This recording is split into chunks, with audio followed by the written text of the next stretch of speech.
C'est encore une joie de vous accueillir sur notre chaîne YouTube Tout est possible avec Jésus TV. Alors ce soir est une soirée un petit peu particulière. Nous allons laisser toute la place à un serviteur de Dieu, le frère Mathieu Roussalino, qui va nous parler du combat spirituel et qui va nous parler de la foi. Le thème de cette soirée, ça sera sur tout est disponible. Voilà, je vous laisse en sa compagnie. Il va déjà vous interpréter un chant et surtout ne quittez pas ces moments. Dieu va vous parler.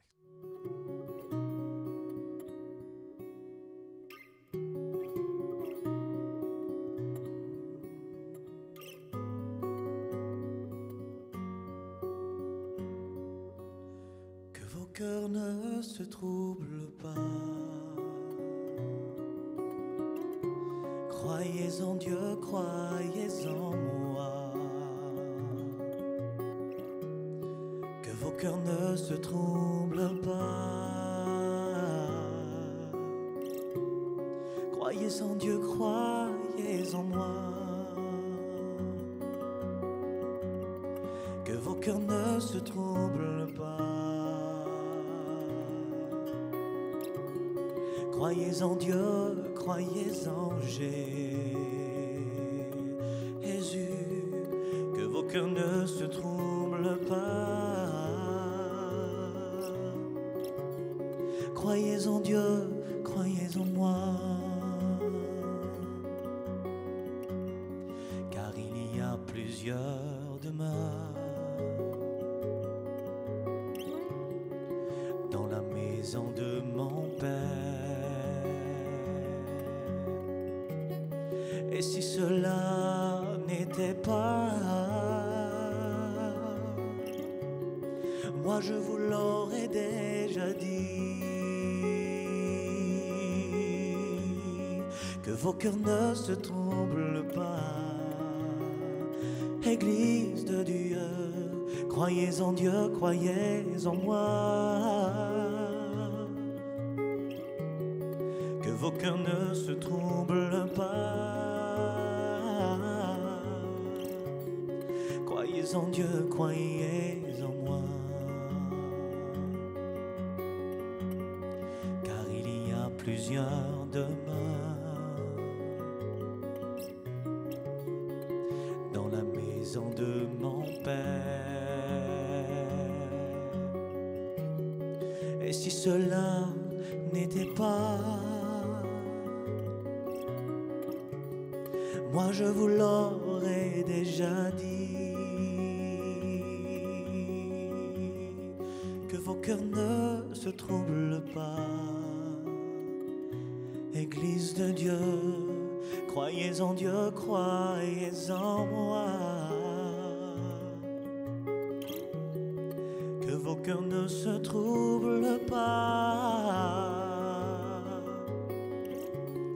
Croyez en Dieu, croyez en moi. Que vos cœurs ne se troublent pas. Croyez en Dieu, croyez en Jésus. Que vos cœurs ne se troublent pas. Croyez en Dieu, croyez en moi. Je suis là.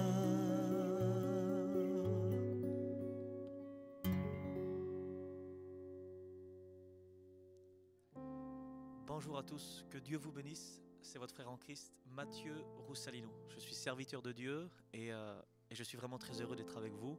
Je veux remercier Chris et son équipe de m'avoir invité. Alléluia. Je pense que nous allons passer un bon moment dans la présence de Dieu. Et j'aimerais bien vous dire que la présence de Dieu n'est pas simplement dans cet endroit où je me trouve. La présence de Dieu est en nous, dans notre esprit. Si vous avez reçu la nouvelle naissance, alors Dieu est venu s'installer en vous. Le royaume de Dieu est dans votre esprit. Alléluia. Et tout partout où vous allez, vous apportez cette présence. Alléluia, béni soit Dieu. J'aimerais vous donner le titre de mon message. Le titre de ce message, c'est « Tout est disponible ». Tout est disponible. Alléluia. Tout ce que nous avons besoin pour vivre une vie bénie, une vie d'épanouissement telle que la paix, la joie, le bonheur, la santé, la guérison, la délivrance, toutes ces choses se trouvent dans la présence de Dieu. Toutes ces choses sont disponibles dans le royaume de Dieu. Alléluia. Et maintenant la grande question, comment on fait pour avoir accès à ces choses? Comment on fait pour saisir toutes ces bénédictions qui sont disponibles, toutes ces bonnes choses qui sont en attente? Il va falloir faire quelque chose. Alléluia. Et la réponse se trouve bien dans les 2 points que j'aimerais partager avec vous au travers de ce message. Je vais vous parler de la foi et du combat spirituel. Alors bien sûr qu'il n'y a pas simplement que ces 2 points qui vont nous permettre de saisir toutes les bénédictions qui sont disponibles, mais ces 2 points qui m'ont interpellé, la foi et le combat spirituel. Et juste avant, je voudrais établir une base avec vous. Je voudrais qu'on soit sur la même longueur d'onde. Je voudrais établir une base sur le fait de pourquoi il y a plein de bénédictions qui sont en réserve pour nous. Pourquoi il y a plein de choses, plein de bonnes choses qui sont en attente. Il y a une raison à tout cela. Eh bien, nous allons le voir ensemble. Dans Éphésiens chapitre 1, au verset 3, la Bible dit, c'est l'apôtre Paul qui parle, il dit « Béni soit Dieu le Père de notre Seigneur Jésus-Christ, qui nous a bénis de toute bénédiction spirituelle dans les lieux célestes en Christ. » C'est-à-dire qu'en Jésus, il y a tout. Celui qui a accepté le Christ comme son sauveur et son maître, eh bien cette personne-là a reçu la nouvelle naissance. Il est passé des ténèbres à la lumière, de la mort à la vie, du péché à la sainteté, et puis vous êtes devenu héritier de Dieu. Alléluia.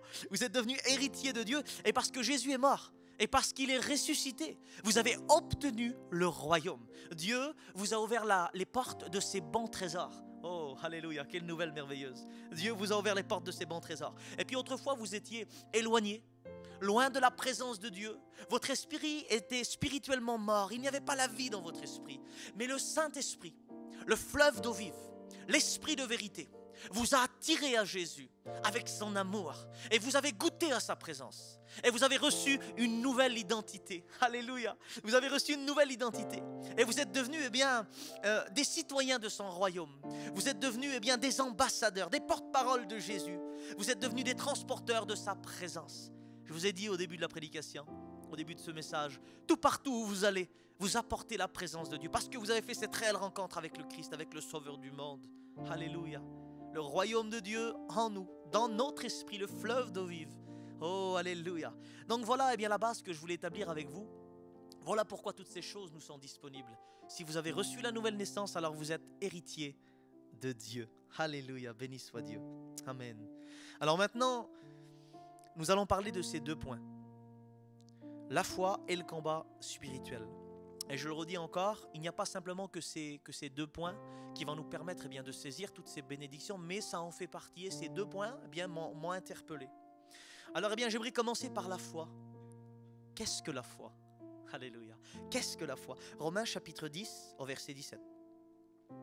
La foi vient de ce qu'on entend, et ce qu'on entend vient de la parole de Dieu. Lorsque l'évangile est semé dans un endroit, elle tombe dans les cœurs. Et la foi se crée. Lorsque l'évangile, lorsqu'on écoute la parole de Dieu, la foi se développe dans notre cœur. La foi grandit en nous. Il faut vivre le surnaturel de Dieu. Il faut vivre le surnaturel de Dieu. Il faut se nourrir de la parole de Dieu pour que la foi grandisse. Alléluia. Hébreux, chapitre 11, verset 1.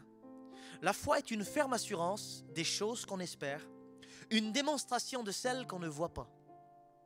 Dans une autre traduction, parole de vie, c'est être persuadé que les choses qu'on ne voit pas existent vraiment.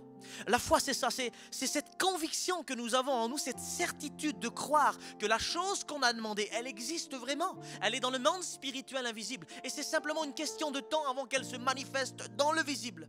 Rappelez-vous, d'abord l'invisible et après le visible. Simplement une question de temps. Oh, alléluia. Béni soit Dieu. Je ressens sa bonne présence. Amen.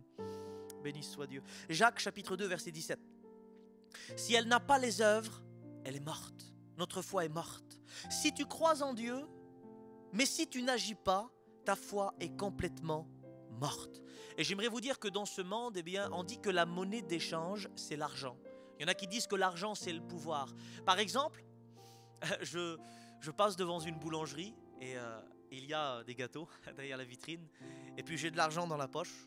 Et là, je regarde la religieuse au chocolat, par exemple, et puis j'ai envie de la manger. Alors là, je rentre à l'intérieur et puis je dis, ben, madame, mettez-moi ce gâteau, cette religieuse au chocolat. La dame prend, c'est disponible, elle est là, c'est là. Et puis la dame me demande, eh bien voilà, ben, ça fera 3 euros, je ne sais pas. Et si je ne paye pas, je ne vais pas obtenir ce gâteau, c'est tout simple.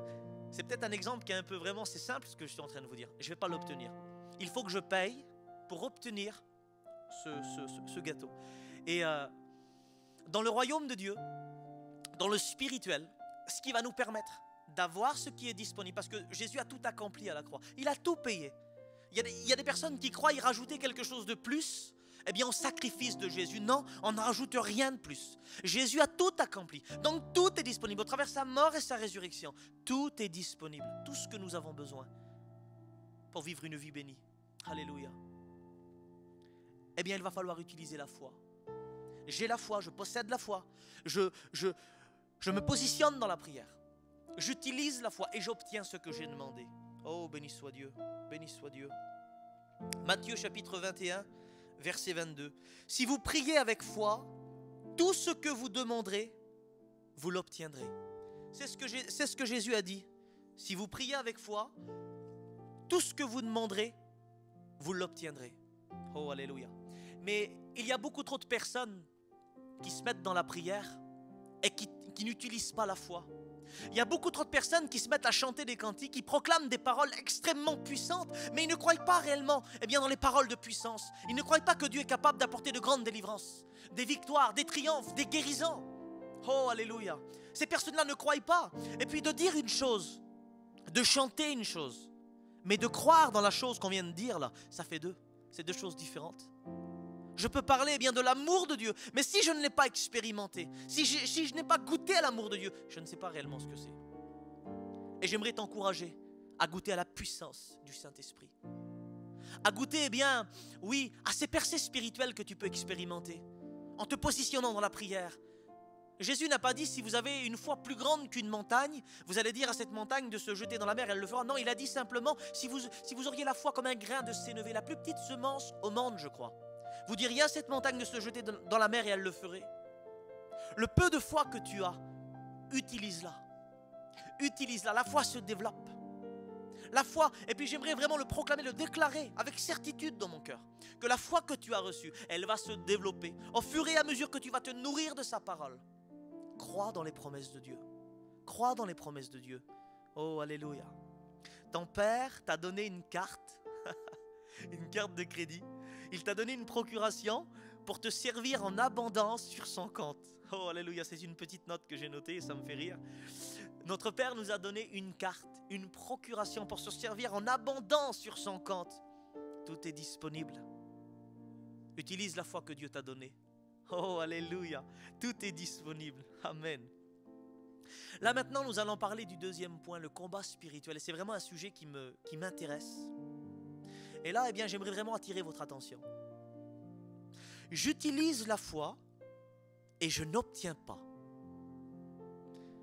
J'utilise la foi et je n'obtiens pas. Mais qu'est-ce qui se passe? Je me positionne dans la prière, je reste dans l'esprit, je demeure dans l'esprit, j'utilise la foi que Dieu m'a donnée et pourtant je ne vois pas ma bénédiction venir dans ma vie. La Bible dit dans Osée chapitre 4 au verset 6, « Mon peuple périt, faute de connaissance, faute d'instruction. » Mes amis, nous avons besoin d'avoir de la connaissance sur le monde spirituel invisible. Qu'est-ce qui se passe dedans? Qu'est-ce que l'ennemi est en train de comploter sur nous? Qu'est-ce qu'il est en train de dire sur nous? Nous avons besoin que le Saint-Esprit illumine les yeux de notre cœur. Nous avons besoin que le Saint-Esprit ouvre nos yeux spirituels et nos oreilles spirituelles. Trop de personnes se sont fait avoir. Trop de personnes ont mis leur foi en action. Ils ont demandé quelque chose et la bénédiction était en train de venir. Mais parce qu'ils n'ont pas persévéré, parce qu'ils n'ont pas eu la révélation, la connaissance de ce que le diable était en train de faire, des stratégies qu'il était en train d'utiliser, des armes qu'il utilisait pour les détruire, ils ne savaient pas eux. Trop de personnes n'ont pas conscience du monde spirituel invisible, de cette guerre qu'il y a constante, de cette lutte acharnée entre la puissance de Dieu et la puissance du diable. Je prie au nom de Jésus que le Saint-Esprit ouvre vos yeux spirituels et vos oreilles spirituelles. Au nom de Jésus-Christ. Osée 4, 6. mon peuple périt faute de connaissance. Et maintenant, je vais lire un texte avec vous dans le livre de Daniel, chapitre 10, au verset 12. Je veux le lire avec vous, écoutez bien. Là, c'est Daniel. Depuis 3 semaines, la Bible nous dit qu'il n'a pas mis de mets succulents dans sa bouche, de la viande, du vin. Il est là, il est en prière, et il attend une réponse pour savoir qu'est-ce qui va se passer pour son peuple. Et puis au bout du 21e jour, écoutez bien, je vais le lire avec vous, Daniel chapitre 10, au verset 12. Je vais le lire ensemble. C'est l'ange qui vient. Cet ange n'a pas de nom. Il lui dit, n'aie pas peur, Daniel. En effet, tu as voulu comprendre ce qui se passait. Que c'est beau, mes amis, quelqu'un qui cherche à comprendre. Mais pourquoi, Seigneur, telle ou telle personne n'est pas délivrée? Pourquoi je ne vois pas de réveil dans ma famille? Mais qu'est-ce qui se passe? Quels sont les blocages? Oh, que c'est beau, une personne qui veut chercher à comprendre. Et puis l'ange lui dit, n'aie pas peur, Daniel. En effet, tu as voulu comprendre ce qui se passait. Pour cela, tu as été abaissé. Tu t'es abaissé, devant Dieu. Pour cela, tu t'es abaissé devant Dieu. Tu t'es humilié. C'est pourquoi, écoutez bien, depuis le premier jour, là, il ne parle pas, le 15e jour, le 20e jour, ou le dernier jour, le 21e. Non, non. Depuis le premier jour où tu as eu à cœur de comprendre, Dieu a entendu ta prière. Waouh. Dieu a entendu ta prière. Depuis le premier jour. Si tu t'humilies devant Dieu, on voit ce que Daniel a fait. Il s'est humilié devant Dieu. Il a utilisé sa foi. Dieu a vu sa foi. Dieu a vu son humilité. Dieu a vu son désir. Il voulait savoir. Et le premier jour, sa prière a été entendue. Mais maintenant, qu'est-ce qui s'est passé pendant ces 21 jours? Oh, alléluia. Et là, on va rentrer vraiment dans le vif du sujet. Qu'est-ce qui s'est passé pendant ces 21 jours? Et là, l'ange lui dit, alors je suis venu t'apporter la réponse. Mais le chef du royaume de Perse m'a résisté 21 jours. Écoutez bien ce qu'il est écrit. Daniel chapitre 10 au verset 20-21. Il me demande alors, est-ce que tu sais pourquoi je suis venu auprès de toi? Je suis venu t'annoncer ce que dit le livre où la vérité est écrite. Pourtant, je dois encore combattre l'ange qui protège la Perse. Au moment où je pars là-bas, l'ange qui protège la Grèce arrive. Et personne ne m'aide à lutter contre ces deux ennemis, sauf Michaël, l'ange qui protège Israël. Et là, nous voyons qu'il y a toute une dimension du combat spirituel. Il y a une dimension du combat spirituel. Cet ange a été retenu 21 jours par le chef de la Perse. Est-ce que vous savez ce que c'est un chef? Un chef, c'est quelqu'un qui dirige une armée. Il y a plein de personnes derrière lui. Un chef, c'est quelqu'un qui donne les ordres. Il envoie dans tel endroit ses soldats. Il envoie ses hommes. Et j'aimerais vous dire qu'il y a des endroits spécialement, c'est un peu compliqué. C'est un sujet qui est vraiment très vaste. Mais il y a effectivement des principautés, il y a des chefs, il y a des princes qui gouvernent dans ce monde. Et puis l'ange va dire, là je repars encore combattre le chef de la Perse. Mais il y en a un autre qui vient. J'aimerais vous dire que le diable n'aime pas perdre des batailles. Les démons, les anges de l'ennemi n'aiment pas perdre des batailles. Et puis il y a certaines personnes qui ont expérimenté les percées spirituelles. Ils ont obtenu une victoire, ils ont vaincu un ennemi. Mais j'aimerais vous dire que ces personnes-là, ils n'ont pas resté sur leur position de triomphe, d'être vigilants, de veiller. Car le diable est revenu à la charge. Et comme ces personnes-là, ils ont resté sur la première victoire, ils n'ont pas vu le coup de l'ennemi. Et ils ont tombé à terre. Et ils ont perdu encore une bataille. Et j'aimerais vous encourager à rester positionné dans l'esprit, à passer du temps dans le jeûne et dans la prière. Le jeûne, oh alléluia, il y aurait beaucoup de choses à dire. À passer du temps dans le jeûne et dans la prière. Toujours veiller. Jésus a dit, veillez et priez afin que vous ne tombiez pas dans la tentation. Car la chair est faible, mais l'esprit est bien disposé. Oh alléluia. Alléluia. Alléluia. Lorsqu'on utilise la foi, oh béni soit Dieu, il y a du mouvement dans le monde spirituel. Lorsqu'on va mettre notre foi en action, il va y avoir du mouvement dans le monde spirituel. Il y a des choses qui vont bouger. Dieu le Père, Dieu le Fils, Dieu le Saint-Esprit, les anges de Dieu, Satan, ses anges, il va y avoir du mouvement. Et puis j'aimerais vous poser cette question. J'aimerais vous dire tout simplement ça. Est-ce que vous croyez que le diable va vous laisser tout simplement saisir les bénédictions et puis il ne va pas bouger, il ne va rien faire du tout? Il y a des personnes aujourd'hui qui disent, moi j'ai la foi, Mais bon, bah, je jeûne pas, j'ai pas de fidélité, j'ai pas de sanctification, mais bon, je crois que la bénédiction va venir. Non, non, ça ne viendra pas comme ça. Le diable vous voit, l'ennemi vous voit, et il vous surveille. La Bible dit que chacun de nous est attiré et amorcé par sa propre convoitise. Puis lorsque la convoitise a conçu, elle enfante le péché. Et le péché étant consommé produit la mort. L'ennemi vous surveille. Je vous encourage à avoir cette vie de fidélité, à marcher dans la sanctification tous les jours, à passer du temps, encore une fois, je le redis, dans le jeûne et dans la prière. Le jeûne est un moyen de briser la chair. Quand on jeûne, eh bien, on a faim, on a soif de plus de Dieu. Un jour, un homme de Dieu a dit que les chrétiens qui ne jeûnent pas, l'onction de Dieu va se manifester quand même. C'est comme s'il a pris un exemple, eh bien, vous savez, eh bien, une petite salière, il y a du sel à l'intérieur, puis il y a des petits trous pour verser le sel. Et un chrétien qui ne jeûne pas, l'onction va se manifester, le sel va couler quand même. Mais un chrétien qui se met à jeûner, eh bien, on enlève le couvercle et le sel se répand en abondance. L'onction, la puissance du Saint-Esprit va se manifester encore plus, encore plus. On va entrer dans de nouvelles dimensions dans le spirituel. Alléluia. Je vous encourage à jeûner. Et oui, comme je l'ai dit, vous croyez que l'ennemi va vous laisser prendre les bénédictions comme ça? Alléluia. On continue, amen, béni soit Dieu. On continue, alléluia. Le monde spirituel invisible.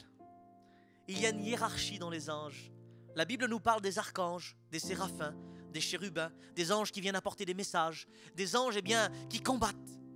Et puis comme par exemple dans l'Ancien Testament, dans le livre de la Genèse, lorsqu'Adam et Ève ont désobéi, Dieu a placé deux chérubins avec des épées flamboyantes devant l'entrée du jardin d'Éden. Il y a plein de catégories d'anges. Et puis, encore une fois, je le redis, on ne se présente pas n'importe comment devant l'ennemi.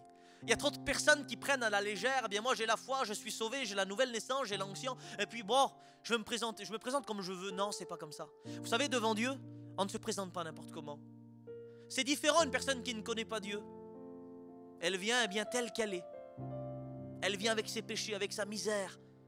Elle s'humilie devant Dieu, Dieu lui fait grâce. Mais nous, en tant qu'enfants de Dieu, nous avons compris, nous avons goûté à cette vie spirituelle. Dieu est Dieu, mes amis. Vous savez, un jour, quelqu'un a dit que Dieu est notre ami. Mais n'oublions pas que Dieu est Dieu, en voulant dire qu'il est le Tout-Puissant. Il est le Créateur de toutes choses. Et lorsqu'on entre dans sa présence, il faut avoir ce respect, il faut avoir cette crainte respectueuse. Et j'aimerais vous dire que pour l'ennemi, il faut se présenter d'une certaine manière. On ne peut pas venir n'importe comment.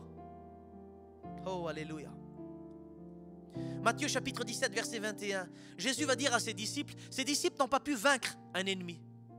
Et puis là, Jésus va leur dire, mais cette sorte d'esprit mauvais ne sort que par le jeûne et la prière. Et j'aimerais te poser cette question. Quel prix es-tu prêt à payer pour avoir ta bénédiction? Quel prix es-tu prêt à payer pour avoir ta bénédiction? Dieu a établi des règles dans son royaume. Dieu a établi des règles dans son royaume. Éphésiens chapitre 6, verset 11. C'est l'apôtre Paul qui parle. Et il va dire, nous n'avons pas lutté contre la chair et le sang, mais contre les dominations, contre les autorités, contre les princes de ce monde de ténèbres qui sont dans les lieux célestes. Entre ciel et terre, il y a une guerre constante. Il y a une lutte acharnée entre le bien et le mal. Réalise-le, que le Saint-Esprit te fasse réaliser. Matthieu chapitre 16, verset 19.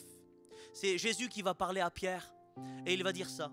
Je te donnerai les clés du royaume des cieux. Ce que tu liras sur la terre sera lié dans les cieux. Là, il est question d'autorité, que Pierre, les apôtres allaient recevoir l'autorité, la puissance du Saint-Esprit. Ce que tu liras sur la terre sera lié dans les cieux. Ce que tu délieras sur la terre sera délié dans les cieux. Et dans une autre traduction, parole de vie, ce que tu refuseras sur la terre, on le refusera dans les cieux.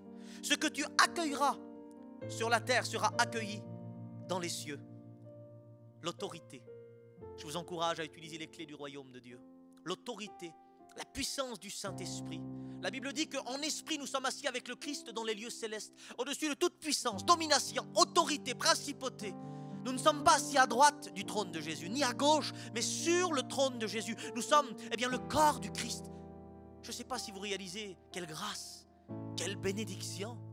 Oh, alléluia. Réalisez cette position d'autorité que vous avez sur l'ennemi.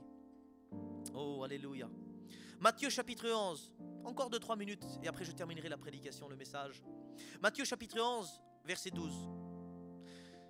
Il n'y a que les violents qui s'emparent du royaume des cieux. Parole de vie dans la traduction parole de vie. On attaque le royaume des cieux avec violence et c'est les gens violents qui cherchent à le prendre. Mes amis, la parole de Dieu ne nous parle pas d'une violence de se battre contre les humains. Cette violence est spirituelle. Cette violence, c'est quoi? C'est de briser la chair, de dire non à la chair et oui à l'esprit. Vous savez, une fois j'étais en prière, et puis avec les yeux fermés, Dieu me montrait tout d'un coup un puits. J'avais les yeux fermés, puis Dieu me montrait en vision un puits. Et puis dans ce puits, il y avait une ascenseur qui est descendue profondément.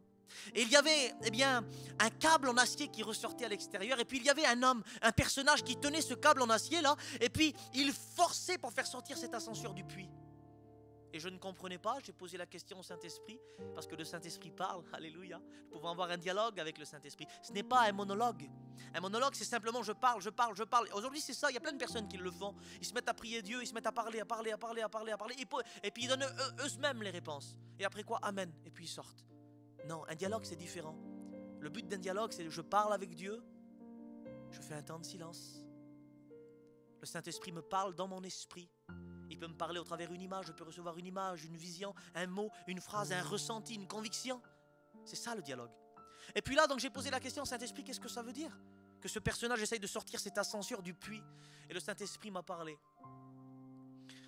L'ascenseur qui descend dans le puits là, c'est moi qui descends dans mon esprit. Le fleuve d'eau vive, le Saint-Esprit est dans mon esprit. La présence de Dieu se trouve dans mon esprit. Et lorsqu'on descend, on prend cette position, Seigneur, je me positionne dans l'esprit. Vous savez, dans l'esprit, il y a le calme. Il y a la paix de Dieu. Un homme, un jour, va dire, il y a une maison. Et puis, on est au premier étage. Et le premier étage, c'est nos pensées. C'est les raisonnements humains. Et puis là, c'est une catastrophe. Il y a la peur, il y a le trouble, il y a le doute. Il y a toutes ces pensées qui viennent et on n'est pas bien. Mais si on descend au rez-de-chaussée, dans le sous-sol de la maison, là, c'est comme si on descend dans l'esprit. Et je vous encourage à vous positionner dans l'esprit. Et puis là, le Seigneur Jésus était en train de me dire que le diable, à chaque fois que tu vas descendre dans ton esprit, parce que c'est une position d'autorité, il faut le réaliser ça. Le diable va tout faire pour te faire sortir de l'esprit et te faire revenir dans la chair. La Bible dit, je ne sais plus où c'est marqué, c'est dans le Nouveau Testament, marchez selon l'esprit et vous n'accomplirez pas les désirs de la chair. Mais on peut le dire autrement, marchez selon la chair et vous n'accomplirez pas les désirs de l'esprit. Alors je t'encourage à marcher selon l'esprit. Et là, j'aimerais lire un dernier passage avec vous. Un dernier passage, c'est dans le psaume, c'est le psaume 18. Je vais le lire avec vous, alléluia. C'est le psaume 18, on va le lire ensemble. Oh, sois glorifié. Et je terminerai par ça. Psaume, chapitre 18, au verset 3. Et là encore, c'est une dimension du combat spirituel dans ce psaume. Le Seigneur est mon solide rocher. Écoutez bien. Le Seigneur est mon solide rocher. Il me protège avec puissance et me rend libre. Mon Dieu est le rocher où je m'abrite. Il est mon bouclier, mon puissant défenseur et mon sauveur. Louange au Seigneur, je fais appel à lui et il me sauve de mes ennemis. La mort m'avait déjà attaché. Elle me faisait peur comme un fleuve en colère. Là, c'est une dimension d'effroi, de faire même bien des cauchemars le soir. L'ennemi vient nous trouver, puis il vient nous troubler le soir.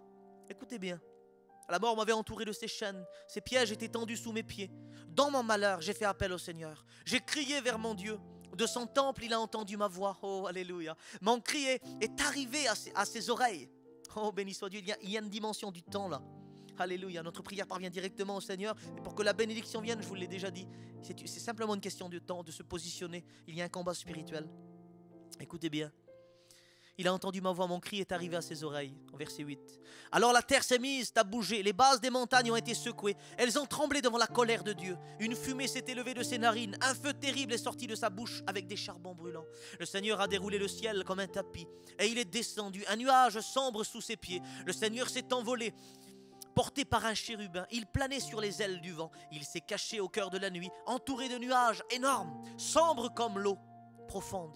Verset 13, une lumière éclatante le précédait, éclair de feu et grêle jaillissait de ses épais nuages. Au ciel, le Seigneur a fait éclater son tonnerre, le Dieu très haut a fait entendre sa voix, éclair de feu et grêle jaillissait. Le Seigneur lançait ses flèches, ses ennemis partaient de tous côtés, il jetait ses éclairs et tous s'enfuyaient.